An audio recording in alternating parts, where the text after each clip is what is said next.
ఎన్నికల్లో విశాఖ ఉక్కు పరిరక్షణకు సీఎం చంద్రబాబు ఇచ్చిన హామీలు నీటి మూటలుగా మిగిలాయని విమర్శించారు మాజీ మంత్రి గుడివాడ అమర్నాథ్. కూటమి పాలనలో ప్రైవేటీకరణ పనులు వేగవంతం అయ్యాయని ఆరోపించారు. ఇక విశాఖ ఉక్కు ప్రైవేటీకరణ పాపం కూటమి ప్రభుత్వానిదే అని చెప్పారు.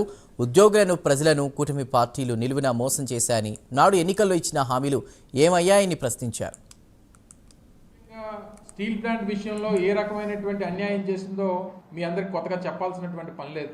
రోజు రోజుకి ప్లాంట్ ప్రైవేటీకరణ విషయంలో అడుగులు వేస్తూ నిన్న స్టీల్ ప్లాంట్ మొత్తం మీద దాదాపు 45 నుంచి 50 డిపార్ట్మెంట్లు ఉంటే దాదాపు 32 డిపార్ట్మెంట్లని ప్రైవేటీకరణ చేస్తూ అడుగులు వేస్తున్నటువంటి విషయాన్ని నిన్న మనం చూసాం.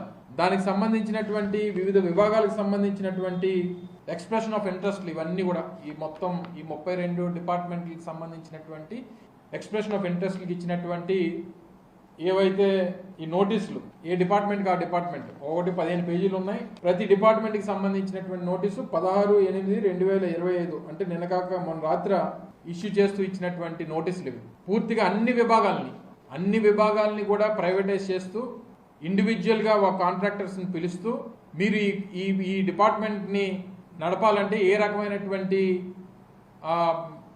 ఎక్స్ప్రెషన్ ఆఫ్ ఇంట్రెస్ట్తో మీరు ముందుకు వస్తారో అనేటువంటి తెలియజేస్తూ మీరు పార్టిసిపేట్ చేయాలని చెప్పి ఇచ్చినటువంటి నోటీసులు ఇవి.